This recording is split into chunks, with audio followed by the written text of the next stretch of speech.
नमस्कार, मैं हूं डॉक्टर अमिताभ यदुवंशी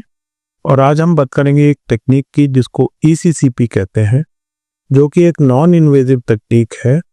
उन पेशेंट्स के लिए जिनको एंजाइना रहता है। तो आप में से बहुत सारे पेशेंट ऐसे होंगे या आप बहुत सारे पेशेंट्स को जानते होंगे जिनको एंजियोप्लास्टी या बाईपास सर्जरी के बाद भी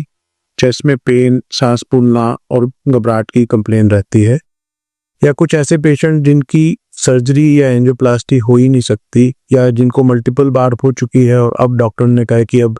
और एंजियोप्लास्टी या सर्जरी से कोई फायदा नहीं होगा। तो इस टाइप के पेशेंट जिनको सर्जरी के बावजूद या अन्य कारणों से भी एंजाइना कंटिन्यू रहता है, उन लोगों के लिए ईसीसीपी एक कारगर टेक्निक है। ये एक एफडीए अप्रूव्ड टेक्निक है जिसमें मल्टीपल सेशंस होते हैं, जिसमें आपको हाथ और पैरों में बीपी कप की तरह का एक कप लगाया जाता है और जो कि आपकी धड़कन के साथ कॉन्ट्रैक्ट करता है। इससे जो नेचुरल बाईपास होते हैं, जो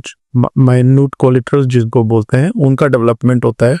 और ये प्रूव किया गया है कि जिन पेशेंट्स को एंजाइना होता है, जिन पेशेंट को हार्ट फेलियर के सिम्टम्स होते हैं, उनमें ये सेशंस करके लगभग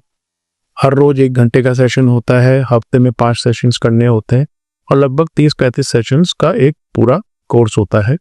उसको करने के बाद काफ़ी लोगों को एंजाइना में और हार्ट फेलियर सिम्टम्स में इम्प्रूवमेंट देखा गया है